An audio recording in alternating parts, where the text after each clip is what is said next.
Eventually Good we will morning, call- this is the New York City Board of Standards and Appeals Public Review Session for June 1st, 2015. We'll begin with a special order calendar. Continued hearing items, item number 1, 61973 BC, 2940 Cropsey Avenue, Brooklyn. Okay, I thought this was really an excellent and extremely responsive submission. They eliminated the curb cut on 52nd Street, which we were all concerned about. They added more parking spaces, and they provided a detailed and, I think, very attractive landscaping plan with really nice flower and shrubs and so on. And I think all of this will go a long way to improve the relationship of this business to the residential properties adjacent. So I'm fine with this. Anybody else? I just had one question concerning the parking layout, and I didn't see sort of a clear path for pedestrians to actually get from the parking lot to the restaurant without having to cross, a lane of moving traffic, especially where they've got the ATM set up. So I guess someone has to sort of traverse that, maybe through some signage or something that can say, watch out for pedestrians, or if there's some sort of path that they can, yeah, I think that would go a long way for safety. I just had a question about the signage. They gave us quite a few signage analyses. If they could just give it per frontage, just to clarify they're in compliance. Signs per frontage. Anything else? No? Okay. Good. Item number 2, 5106 BZ, 18802 Union Turnpike, Queens. Okay, with this one, they provided photos and a zoning sheet to show the illegal banners were removed and compliance with the C12 sign regs. They clarified the egress routes and provided DOB-approved public assembly drawings for the gym. They improved the statement of facts and findings to link the requested expansion of the uses to the findings in the initial variance. We had discussed at the prior hearing, though, that the applicant would provide evidence of full sprinklering and fire alarm system, which they didn't provide. We'd also requested that they respond to the question about accessibility to the cellar level for the dance studio, whether it needs to be accessible, whether it maybe falls underneath some minimum square footage, something like that, but at the moment it doesn't seem accessible. They are working expeditiously with the landlord to ensure removal of violations that are imposed on an adjacent unrelated retail establishment, after which they say they'll apply for their public assembly permit and the C of O. They said that the sign-offs on the violation order would occur the end of May, so I'd like to know the update on that.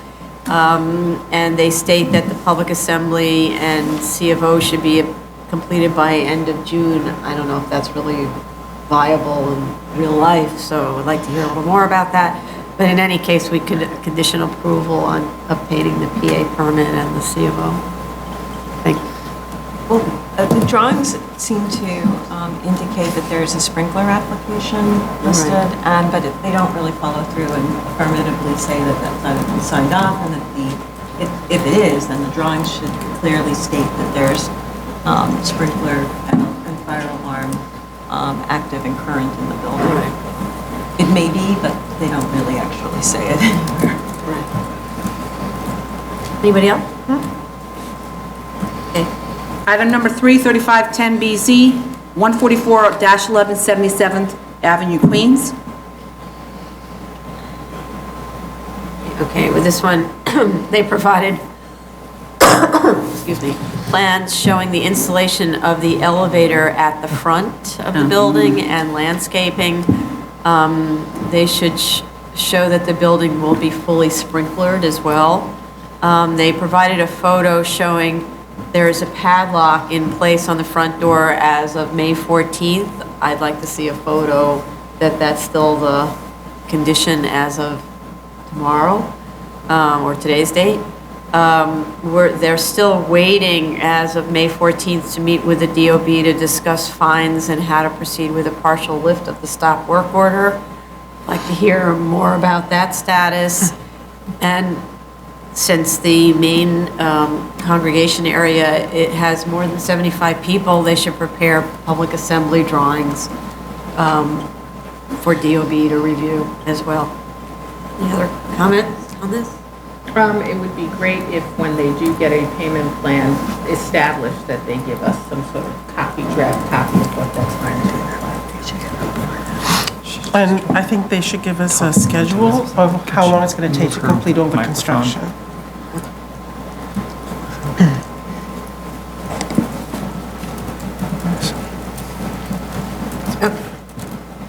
New cases, item number 4, 17392BZ, 220 East 86th Street, Manhattan.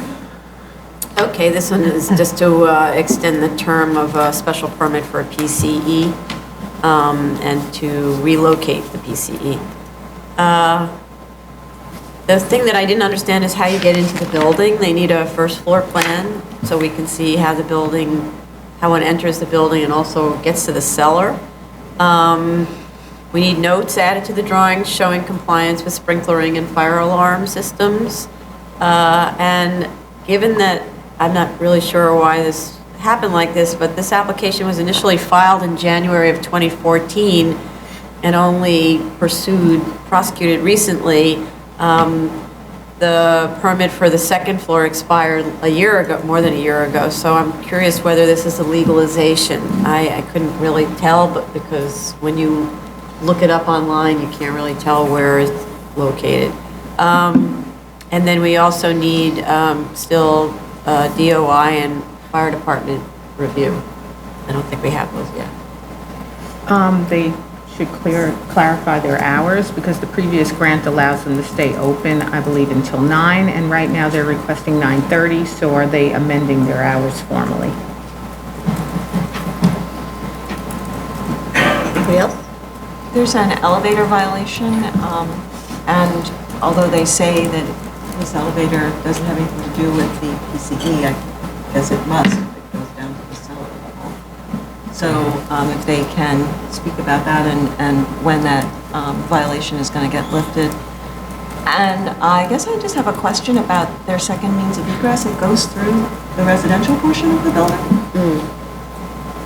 So if they're including that as part of their PCE use, if that's the only way out of the cellar is through the residential portion of the building, can they discuss that?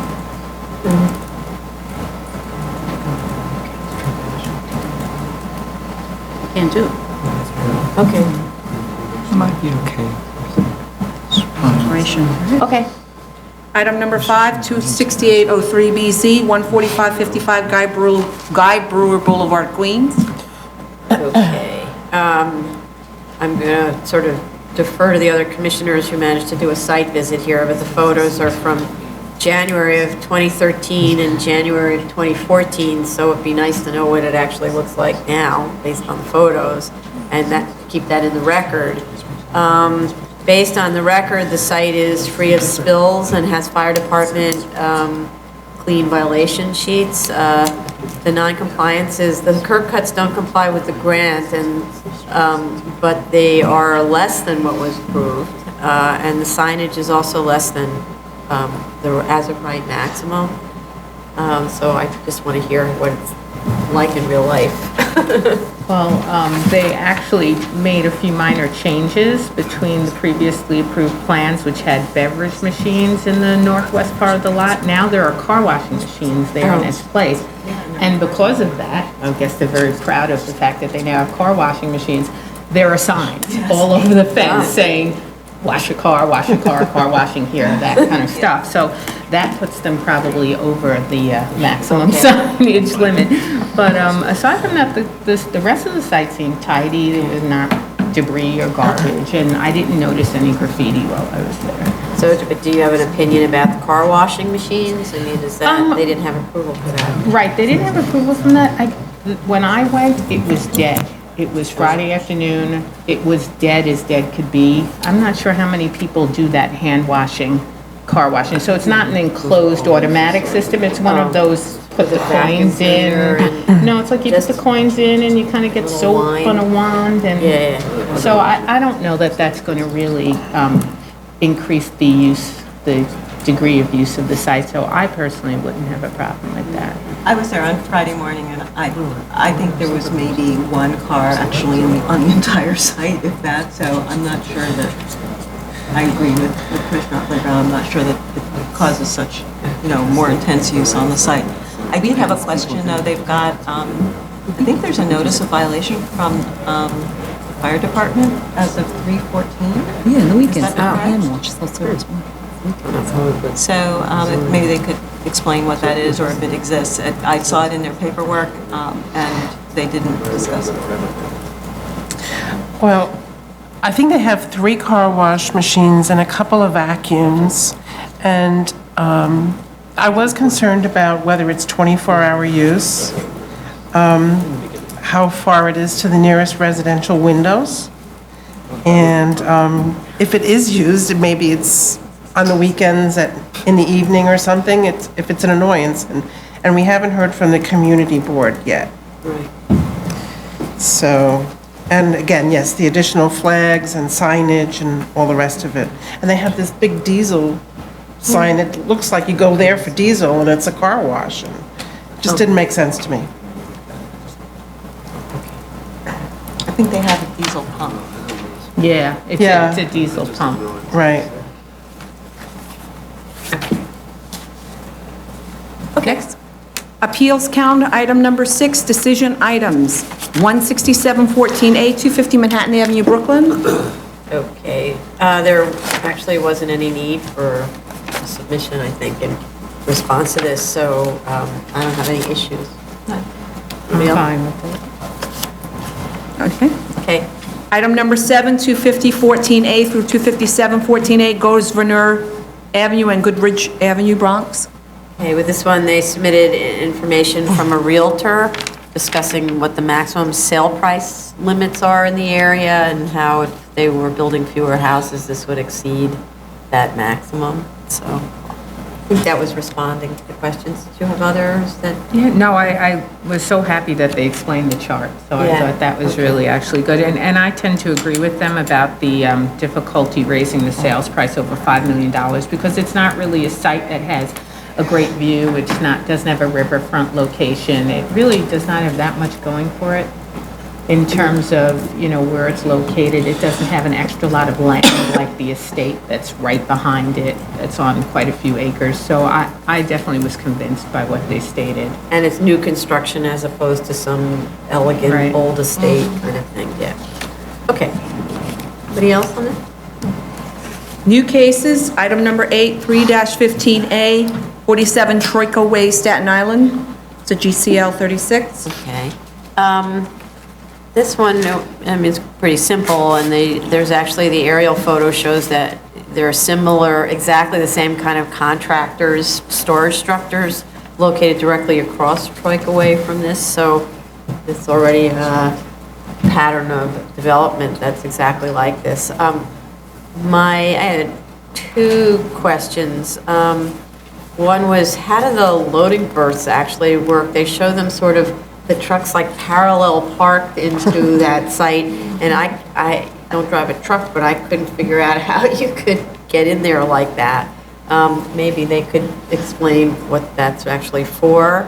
And then there seems to be a disconnect between what they label the circulation plan and their site plan. The circulation plan sheet seems to show the structures actually sitting in Troika Way, which I don't think is correct, but if that were, that would be reducing the width of the access, and it can't. So I actually think it's a mistake because the site plan doesn't show that. Anybody else on those? I know said they're going to put in 6 street trees. I wasn't sure if they were going to put them on site and if they had to locate them along Troika Way, or they were doing them off site. Okay. Or what site? Okay. Just FYI, I sent you an email. They failed to properly serve the community board, so community board's full land use committee is meeting on June 23rd. Okay. Did we get the original FDNY 2014 letter?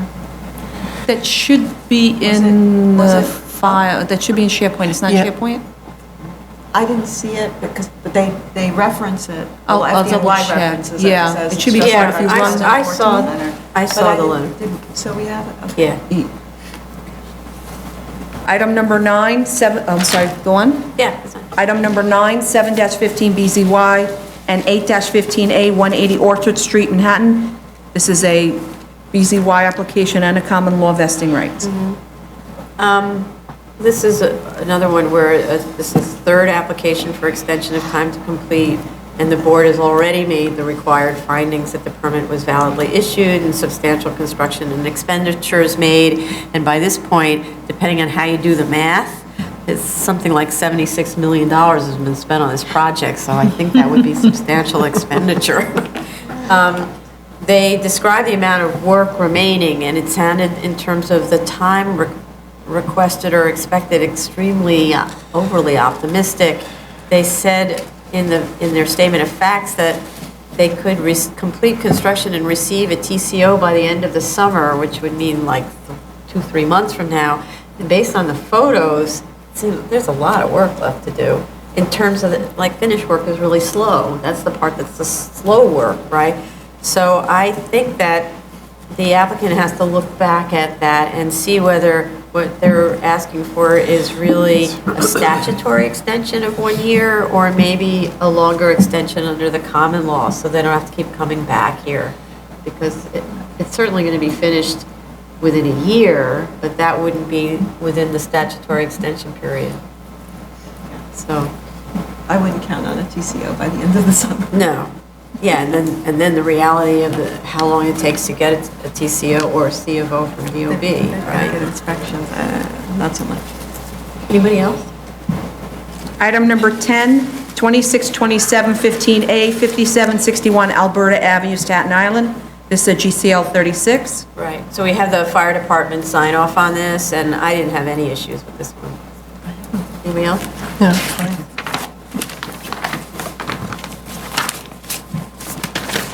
Zoning calendar, continued hearings items. Item number 11, 22213BZ, 2472 Coney Island Avenue, Brooklyn. Okay, we were asked to adjourn this 2 weeks, but the June calendars are really full, so I'm afraid it's going to end up being July. Item number 12, 30313BZ, 506-510 Brook Avenue, the Bronx. And we were also asked to adjourn this one to allow time for DEP review of the remedial action work plan, or actually the Phase 2 work plan and soil testing. Item number 13, 2914BZ, 255 East 27th Street, Brooklyn. We were also asked to adjourn this. Item number 14, 3714BZ, 8610 Roosevelt Avenue, Queens. Okay, so they provided revised plans to show that the entirety of the PCE is in the C23 zoning district, and none is in the R4. There's a medical facility in the R4. They added the required notes to the plan showing fire alarm, sprinkler, and acoustical systems installed, and they provided proof of sprinkler testing by the installer, but they still need fire department sign off, and I'd like to know what the status of that is.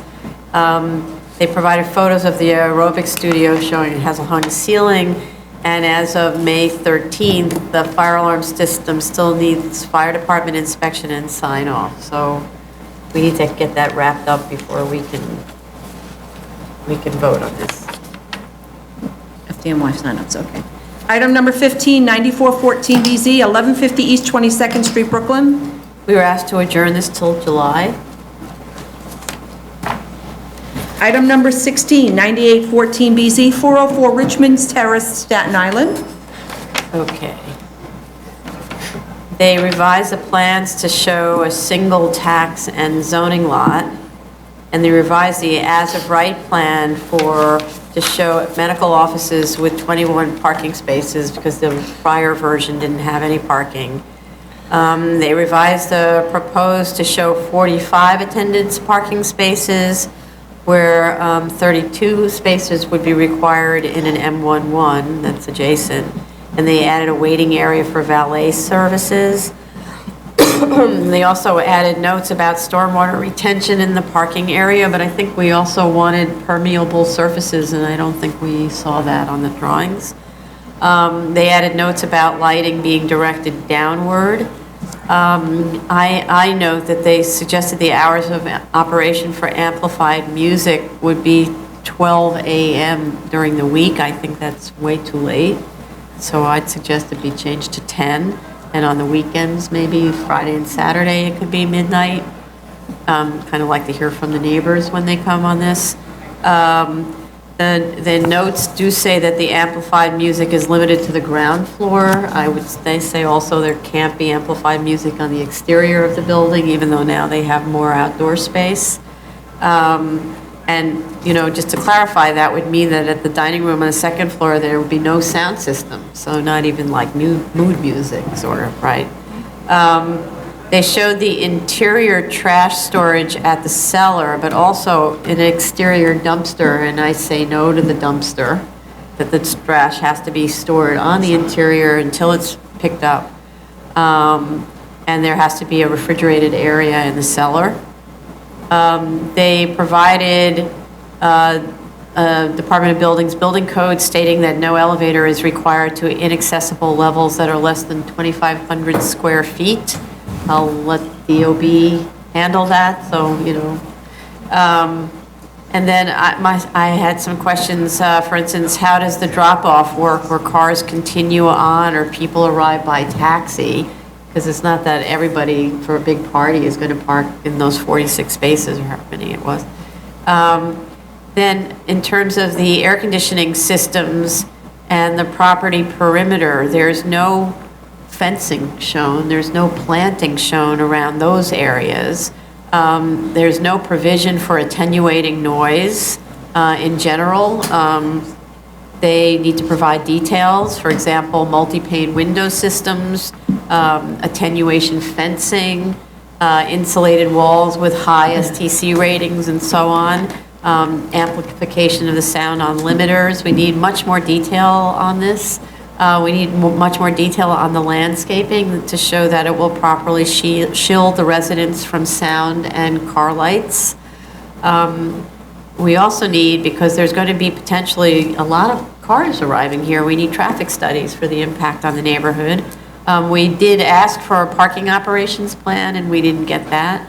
The EAS was supposed to have been updated to show this is in a historic district, and it wasn't. We also don't know what the status of the LPC review is. The statement of facts says that the building would have to be reconstructed for medical use, but it doesn't explain why. And actually, I went online trying to understand more about this building, and the property owners were interviewed a couple of years ago and said that they would have to gut the building in order to provide for the banquet facility because the interior is in such bad shape. So both uses need significant construction. There were no plans provided to support anything about the medical offices being a difficult use, only a side plan. And also at the prior hearing, we asked the applicant to justify why the building would not be suitable for single or two-family use, as in an elegant house in a very nice neighborhood in Staten Island. They didn't respond to that at all. They found generally the submission was extremely weak for why a conforming use is not viable. And in terms of that, and that goes to the feasibility study, which I'll defer to Commissioner Otley Brown to continue on. So you want to pick up that part? Sure. As for the financials, the financials should be making a very simple point, and there is a simple point to be made, and I actually understand it. It costs too much to convert the building to a medical office, and the costs are not offset by the rent. Whereas with the banquet hall, it would require lower costs to restore it, and you would have higher rent. However, the applicant needs to do more to prove its point, and I found that the financials were actually kind of sloppy. And being that this financial analyst might actually be used in the future, I think it's really important that they get their act together and properly prepare this report. Number one, they were not responsive to any of our questions, basically. And also, the basic format of the lot has changed, and it has not been reflected in the financials. So specifically, it's no longer two different lots making up the zoning lot, two lots that, one of which is actually a split zoning lot. So they had a different way of valuing it, and they did not change it. Now it is one zoning lot, one tax lot that is a split lot. And what they need to do is simplify this by valuing the R3A portion of the lot, the R5 portion of the lot, adding the depreciated building in. That's kind of what they're doing, but they haven't changed the narrative to support the new way of valuing it. And so what happens is they're taking comparables and they're not adjusting the comparables. However, they're not using the average. They're using above the average. They're not explaining why. One has to hazard a guess that what they're doing with the R3A is accounting for the fact that there's 1,500 square feet of R5 from the old lot that they're not valuing, but they don't explain anything. When you have comparables to value a subject, and the subject is very different in appearance from the comparables, you have to adjust your comparables. Otherwise, it's not credible. And this was a case where you have a lot that's roughly, 22,000 square feet, and you've got comparables that are 2,500 square feet, and you have absolutely no adjustments. In fact, the report says that the size of the lot has absolutely no bearing on the price, and I don't understand that at all. I've never seen that before, and it's not believable. The way in which they revalued the site we asked them to find comparables that were more appropriate. They found a couple of comparables that were lower priced, yet they valued it using the original higher value per square foot and ended up with an increase. They said, surprisingly, we have an increase in site value. Well, if you actually revalued it properly based on the fact that it's one zoning lot, one tax lot, you would have a lower site value. So they need to redo that. We asked them about the construction costs, and what we wanted to know was to give us some background detail of what exactly is going to be done to this building to either convert it to medical office or to restore it to banquet hall. And we wanted detail in terms of you need to replace the floors, you need to put up partitions, and then give us a dollar price for that. Instead, we've got, a narrative about how Marshall and Swift is a leading cost calculator. That's not the issue. We know what Marshall Swift is. That's not what we wanted to know. We wanted them to back up their use of $100 per square foot for the medical office and the $50 per square foot that they use for the banquet hall. That wasn't done. We had questioned their retail rent comparables because we felt that the photos showed that they weren't very comparable to the type of specialty space that this is. And all we got an answer was, this is what the market is for retail rent, this is what the range is, and because you raised an issue, we'll use the higher end of the range. That's not an appropriate answer. They're supposed to be making the case for us. We're not making the case against them. And I think that what they needed to do to justify the rent, whatever rent they used for these retail spaces, would be to perhaps try banquet halls if you couldn't find landmark properties. There are banquet halls all over Staten Island that are different than the simple little mom and pop retail spaces that they showed. I think they needed to provide some backup. Those were my comments in a nutshell. Okay, thank you. Just a general comment. It was very obvious in reviewing this that the responses were half-hearted, super lazy, like just knocking this thing off, getting a response out in 15 minutes, and now I'm done. That's not how you respond. I just wanted to add some comments about their references to the noise code. They just made a statement that they're not going to exceed 45 dBAs at the exterior, but for commercial music, it's actually more restrictive. The limit is actually 42 dBAs, or a certain number of decibels over the ambient, and then for commercial music, you also have to measure by the octave band, so that if you're in the very low frequencies, it's actually less than that. So, and then when they made the statement that something about if they install a sound system, which made me even more worried, because that means they're going to rent it out to people who will hire a DJ, who will bring their own equipment, who will blast your eardrums out. So I just didn't feel comfortable regarding the noise at all. I had a similar comment to Commissioner Montanez. I was very concerned about sort of the ambiguity of their statements concerning sound and sound attenuation and where they were actually going to be playing music. And because if you really read it, read their sentence on that first floor, they actually say, we won't be playing, I think it's music on the first floor, but does that mean that there isn't music someplace else, and is it amplified? It wasn't really very clear that they were talking about amplified music. So my question was, are you amplifying your music? And if you are you choosing a designated portion of your building to have amplified music? Or do you intend to have amplified music throughout the building, or maybe just not in a portion of the first floor? And also, they don't talk about the exterior, how they intend to, I'm sure if they have some sort of parking arrangement, if you've been to some of these catering halls, sometimes they have sort of an outdoor speaker that, to communicate with the guys who are moving cars around, like get car, blah, blah, blah, blah. And I would ask the question whether they intend to do that. Little headsets. Yeah, exactly, exactly. Well, at 2 o'clock in the morning when it's quiet around, outside, you can hear the guys talking on their headsets. It can be kind of really disturbing. So I had some questions about that. Okay. There's a lot of work left to be done on this, unfortunately, so. Okay. Item number 17, 12714 BZ, 3241 101st Street, Queens. Okay, they provided a Sanborn map showing that the lots have been separate since 1914, and a map showing that only 5 vacant lots are in the area with similar dimensions, 2 of which are contiguous and undeveloped, and the other 2 are associated with adjoining lots. So this is pretty much a unique site.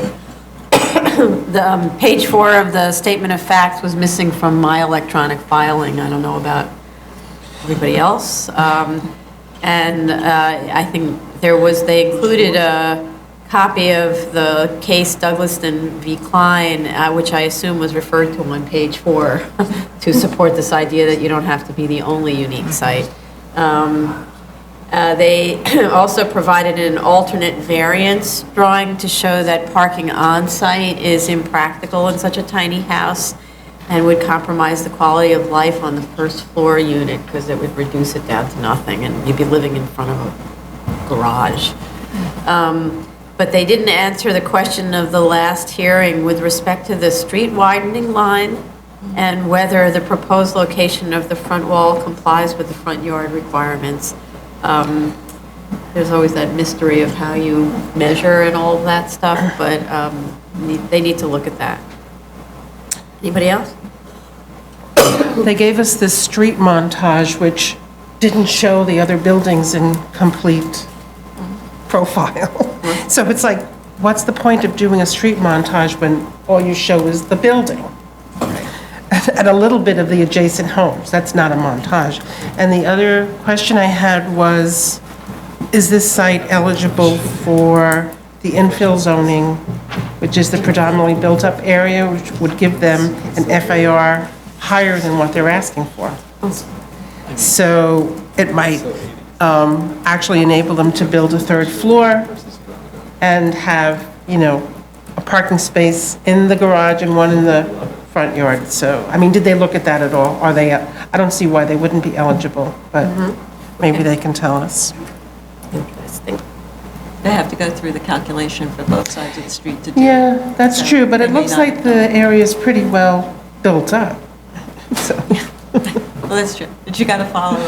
Yeah, There may be a reason that they can do it. I thought all of Staten Island qualified. this is not, this is. Oh, sorry, this is no, Queens. Queens. This is Queens. Oh, right, okay. Okay. Anybody else? Item number 18, 16914 BZ, 325 Avenue Y, Brooklyn. We were asked to take this off the calendar, sadly.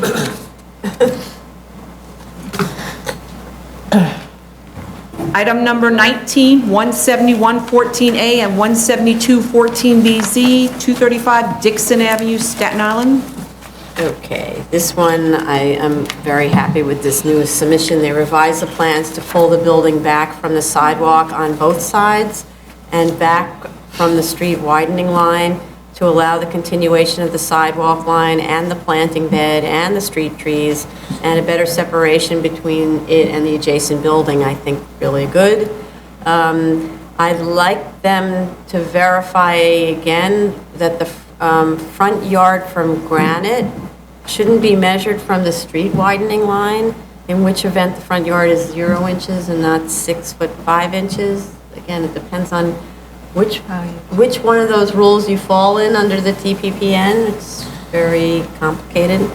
But in any event, a GCL waiver seems to be no longer needed because there's no construction proposed in the bed of the map street, I think.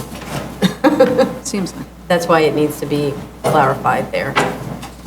Anybody else? No, it's much better to me. Yeah, it's really, and thanks for your suggestion to pull the house back. Okay. Item number 20, 1-15BZ, 150 West 85th Street, Manhattan. It's the Manhattan Country School. I thought they did a much better job with explaining why the building is obsolete for school purposes and why the Manus School is moving out. They state that for the 415 children in the Manus Saturday program, which is essentially the size of this school, the building is too small and they rent additional space at Brandeis next door. And Manus operates 7 days a week from 7:30 to 10:45 p.m., so 7:30 a.m., so this will definitely reduce sort of the impact on the neighborhood with this proposed school. The architect also provided additional information about structural issues associated with renovating the interior at the hearing. That he provided that, talking about how if you move walls, essentially everything falls apart because they're kind of hung. And I kind of wish that had been in the statement of facts because that also adds to the obsolescence of the building. It's the interior construction method.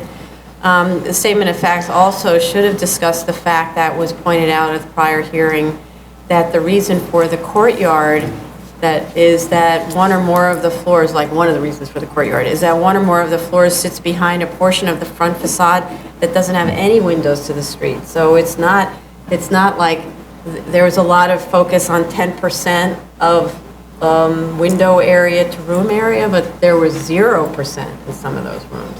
So that really should have been discussed.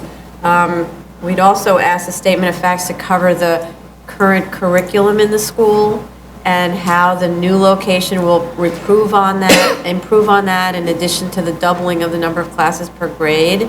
I'm not really sure whether the statement of facts covered this. It kind of wandered, so I had a little trouble deciding whether they had covered the subject of the specialized spaces for what they call the STEAM versus the STEM programs, because I didn't realize STEM leaves out art, which I think is critical. So that's a shame that STEM programs leave out art, but okay. However, I found that the architect's report on the standards for the schools was extremely helpful, like fantastically helpful. And not only that, I cut and pasted it and now it's on my desktop. Because it goes through absolutely every single set of standards that governs the sizes of all the classrooms and all the combinations of students and how you double up things, and yeah, it was really great. And it also added the Department of Education's footprint, which talks about the number of classroom sizes and numbers of classrooms for a school of a given type and with a certain given number of students. That was really very helpful. We know we're waiting for a DOB determination on the stairway at the rear, so I'd like to know what the status on that is. They did renotice the hearing so that it was way more than 20 days. but the EAF needed to be corrected and wasn't. It's like there was a box that was supposed to be unchecked. I think it was an office, it said office building or something like that on the EAF. The only thing main thing that's confusing to me still, and I know Commissioner Montanez had problems with this as well, I still can't figure out what the delta is between the existing non-complying condition of the height and setback and the proposed. There's this axonometric in sections that show that the top of the mansard is at 68'3" to be increased to 85'3" at the penthouse, but the statement of facts states that the existing building is 72'6" to be increased to 82'3". So I don't know what's going on. The drawing really needs to make clear the difference between existing and new and the degree of increased noncompliance. And I think part of the confusion is that there's these hatch lines that are being used to indicate existing building, and it's the same hatch that's being used to indicate noncompliance. So I don't know which thing is the noncompliance. But I do want to say that I thought the streetscape photo montage shows the proposed addition very much within the range of the adjacent 6-story buildings, especially since the penthouse is set back behind the mansard slope. So, you know, I think it's a kind of a minimal addition, but I know the neighbors don't agree. Anybody else? Well, I just had that question also, and I guess you partially explained it to me about why they can't have a complying penthouse in terms of the setback. They could just walk me through, if they enclosed that corridor, or did something to somehow change the arrangement, if they couldn't push it back so that the rear of the penthouse matched the courtyard. And, because I think it's only a matter of less than 3 feet. Right. But it seems like right now it's a circulation problem to get to the fire stair and the elevator. I couldn't figure out another solution, but maybe they could talk about it. Anybody else? I think my issue from last time, one of my issues from last time was the amount of light and air in each classroom, and I think they explained it a little bit better in terms of the courtyard for me. I just wanted to be definitive that each classroom will have enough permitted or required light and air, because they still have the note that says this, you know, particular room is still under but will be serviced by I guess skylights, but if they could just simply say that, you know, all rooms now comply because we've done these mitigating. What they did say with that is they're using 10%, which they import from the multiple dwelling law, you know, which is unrelated to schools, but that you spend your life in school, you should at least have as much light in school as you do at home, right? But when the standards that they provided just said that classrooms should have light, and when you have a situation where you don't have light, then you have to do something to compensate for that. So I think that's what they're trying to do with courtyard and having glazing for the classrooms that open towards the courtyard. Without being specific as to exactly how much light and air they're providing. Yeah, exactly. It seems like that. I actually found that very responsive, the list of documented rules and laws and regulations and how they actually apply to this site. So I was very pleased. Okay. New cases, item number 1, 264-14BZ, 436 East 149th Street, the Bronx, it's BCE. Okay, with this one we have the fire department sign off. I didn't find that we have DOI sign off. Not sure. Do we have DOI sign off? We do. I'm told we do. Okay. They did provide all the notes on the drawings, sprinklers, fire alarm, ADA accessible, but I didn't find any information about the vibration and sound attenuation. If they could talk about that, maybe they could get us something fast. That would be good. Anybody else? I just want to note that this is a legalization. There's a is. There's a Times article today that actually Yes. discusses this PCE, so It's a notorious. as being opened. It's where the mayor of San Juan was staying when she it has to come to the front.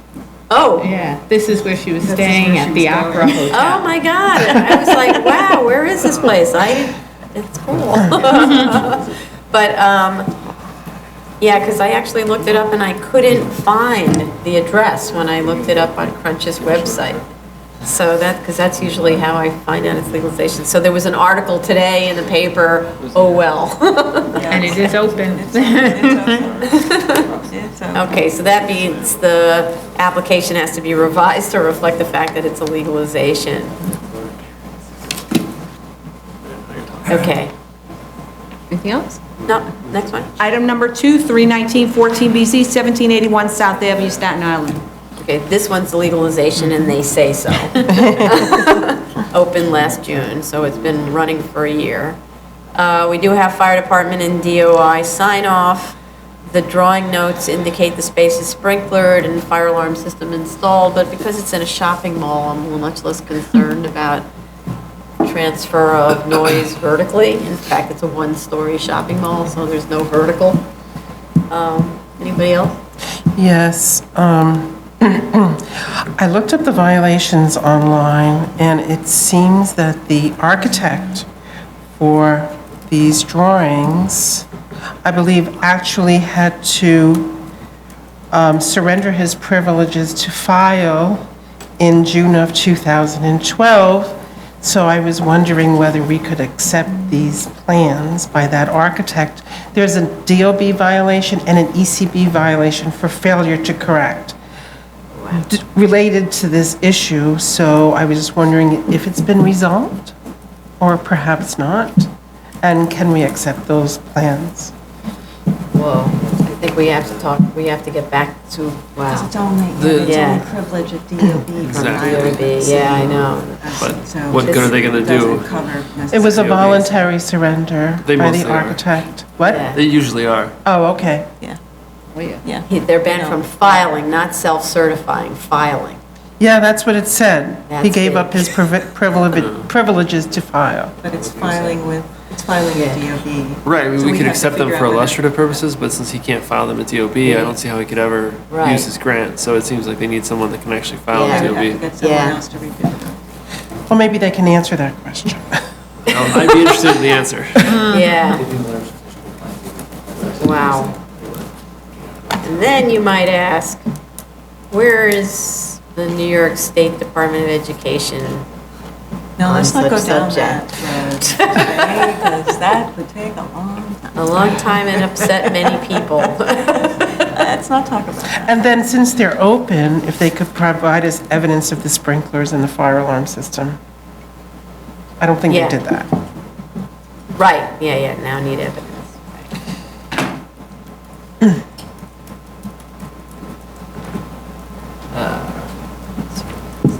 Just one second. Let me know when you're ready. Okay. Move on. Item number 3, 335-14BZ, 1065 Area of the Americas, Manhattan. It's also PCE. Okay. I tried to see whether this was open. It seems like, they applied a while ago, but it didn't seem open according to SoulCycle's website. So this one, we do have fire department and DOI sign off. All the required sprinkler and fire alarm system notes are on the drawings. But I note that this is a cycling, a spin center. Most SoulCycles that I know about create boxes within boxes. And this one didn't have that kind of a note on the drawings. It just said that they'll maintain the 45 dBA, but in fact, they need to deal with the vibration attenuation. So I'd like to hear from them on how they're gonna deal with that. Even though this isn't an office building, still, you're working there at your computer and you're shaking. Makes noise. Okay. Okay, this concludes the public review session for June 1st, 2015.